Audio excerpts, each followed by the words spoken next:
നമ്മുടെ സമൂഹത്തിൽ അരങ്ങേറിക്കൊണ്ടിരിക്കുന്നത്. ചാലിയാറിന്റെ തീരത്ത് അഴുകിപ്പിടിച്ചിട്ടുള്ള ഒരുപാട് മയ്യത്തുകൾ കണ്ടിട്ടും അതിന്റെ വാർത്തകളും ദുരന്തമുഖത്തിന്റെ ഏറ്റവും ബീഭത്സമായ രംഗങ്ങൾ കണ്ടിട്ടും ഇത്രയൊക്കെയല്ലേയുള്ളൂ മനുഷ്യന്റെ കാര്യമെന്ന് നെടുവീർപ്പിട്ടുകൊണ്ട് നമ്മൾ പറഞ്ഞിട്ടും പിന്നെയും കല്യാണ പന്തലുകളിൽ നടക്കുന്നതെന്താ? റഹ്മാനായ റബ്ബിന് ഇഷ്ടമില്ലാത്ത കാര്യങ്ങളാണ് അവിടെ നിറഞ്ഞ് ആടിത്തിമർക്കുകയാണ്. അരീക്കോടും പരിസരത്തുമുള്ള എൻ്റെ ശബ്ദം ശ്രവിക്കുന്ന ലോകത്തിൻ്റെ ഏതു ഭാഗത്തുമുള്ള ആളുകളോടും ഞാൻ എന്നോടെന്ന പോലെ പറയുകയാണ്, അള്ള തരുന്ന ഏറ്റവും വലിയ അനുഗ്രഹമല്ലേ എനിക്കൊരു ഭാര്യയെ കിട്ടൽ, എനിക്കൊരു ഭർത്താവിനെ കിട്ടൽ, എൻ്റെ മോൾക്കൊരു പുതിയാപ്പിളയെ കിട്ടൽ, എൻ്റെ മകനൊരു ഇണയെ കിട്ടൽ. അതൊക്കെ വലിയ രൂപത്തിലുള്ള നിഅമത്താണെന്ന് തിരിയലപ്പോഴാ. എല്ലാം തികഞ്ഞ് വീട്ടിൽ കാത്തിരുന്നിട്ടും ഒരു പുതിയാപ്പിള വരാതെ കരഞ്ഞു കലങ്ങിയ കണ്ണുകളുമായി എത്ര ഉമ്മമാരാ ഉറക്കം നഷ്ടപ്പെട്ട് കഴിയുന്നത്. അവർക്കെന്തിൻ്റെ കമ്മിയാ പ്രിയമുള്ളവരെ? തൗഫീഖ് റഹ്മാനായ റബ്ബ് അവർക്ക് ഇപ്പൊ കൊടുക്കാൻ വിചാരിച്ചിട്ടുണ്ടാവില്ല. പക്ഷേ അതൊക്കെ നമുക്കവരെ സമാധാനിപ്പിക്കാൻ പറ്റും. അവരുടെ വേദന അവർക്കല്ലേ അറിയോ. നിഅമത്ത് ഇല്ലാതെയാകുമ്പോഴാ നിഅമത്തിന്റെ വലുപ്പമറിയൽ.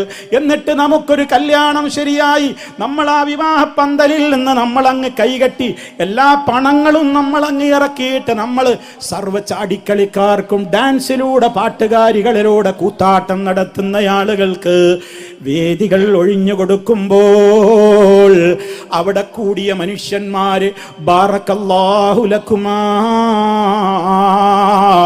റഹ്മാനായ റബ്ബ് നിങ്ങളുടെ ഇരുവരുടെയും ജീവിതത്തിൽ ബറക്കത്ത് നൽകട്ടെ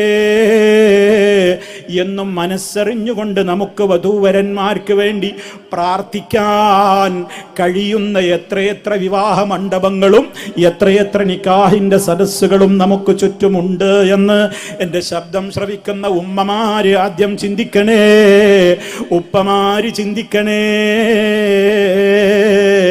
ഞാൻ പണം കൊടുത്തു എന്നതേയുള്ളൂ, അതൊക്കെ ഇപ്പോഴത്തെ കുട്ടികൾ അവർ ചെയ്യുന്നതാണ്, ഞാനതിന് ഉത്തരവാദിയല്ല എന്ന് പറഞ്ഞ് കാരണവന്മാരായി മാറി നിൽക്കല്ലേ.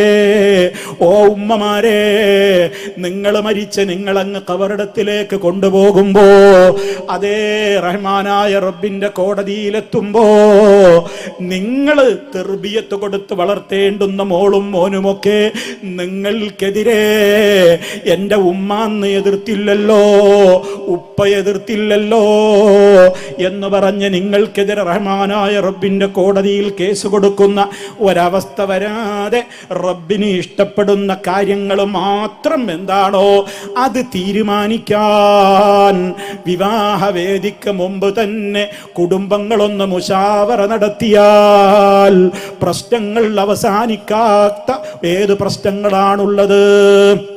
ഞാനിത് സന്തോഷത്തോടെ നിങ്ങളുടെ മുമ്പിൽ പറയുന്നത് എന്തിനാണെന്നറിയോ?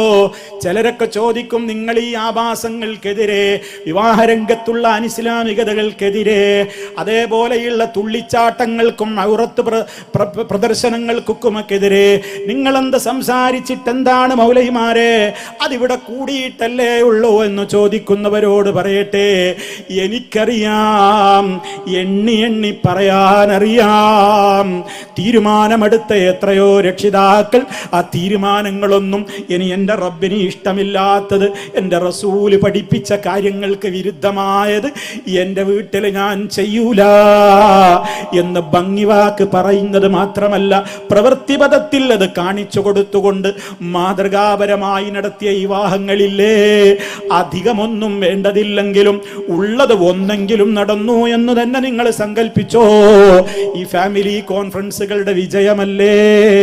അതുകൊണ്ട് പ്രതീക്ഷയോടെ ഞങ്ങൾ ഇപ്പോഴും പറയുന്നു, എല്ലാവരോടും പറയുന്നു, എന്നോടും പറയുന്നു, നിങ്ങളോടും പറയുന്നു, നമ്മുടെ കുടുംബത്തിൽ ഒരു വിവാഹം തീരുമാനിച്ചു കഴിഞ്ഞാൽ ആ വിവാഹത്തിന്റെ തലേന്ന് ഹൽദിയുടെ പേരിലും മെഹന്തിയുടെ പേരിലും അതേപോലെ തന്നെ മൈലാഞ്ചി കല്യാണത്തിന്റെ പേരിലും മഞ്ഞക്കല്യാണത്തിന്റെ പേരിലും അതേപോലെ തന്നെ സേവ് ദി ഡേറ്റിന്റെ പേരിൽ ആറാടിക്കൊണ്ടിരിക്കുന്ന ബീച്ചുകളിലും മധ്യാഹ്നങ്ങളിലും പോയിട്ട് സ്ത്രീ പുരുഷന്മാർ വിവാഹത്തിന്റെ മുമ്പും ശേഷവുമൊക്കെ പരസ്യമായി കെട്ടിപ്പിടിച്ച് ഉമ്മ കൊടുക്കുന്ന റീലുകളും അതേപോലെയുള്ളവ പരസ്യമായി ഇൻസ്റ്റാഗ്രാമുകളിലും FBകളിലും വാട്സപ്പുകളിലൂടെയും യൂട്യൂബുകളിലൂടെയും ഒക്കെ ഷെയർ ചെയ്തിട്ട് ആരെയാ പ്രിയമുള്ളവരെ ഈ വെല്ലുവിളിക്കുന്നത്? ആരും നിങ്ങളെ പിടിച്ച് ജയിലിലിടാനൊന്നും പോകുന്നില്ല.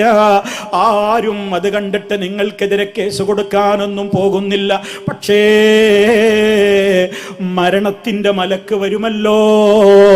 അവിടെ കിടന്നു കൊടുക്കുമ്പോ ഇതിന് പ്രോത്സാഹിപ്പിച്ച ഒരൊറ്റ കുട്ടിയെ നമുക്ക് രക്ഷക്കുണ്ടോ?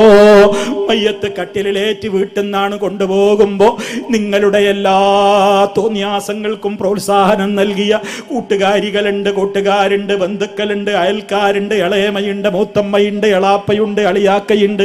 എല്ലാവരും കഥനഭാരത്തോടെ നിങ്ങൾ ഇറങ്ങുന്ന പോക്കും കണ്ടുകൊണ്ട് നിൽക്കുകയല്ലാതെ ഇനി ഖബറിലെത്തുമ്പോ മഹ്ശറിലെത്തുമ്പോ നമുക്കൊന്ന് രക്ഷ പറയാനും വക്കാലത്ത് ഏറ്റെടുക്കാനും ആരുമില്ല.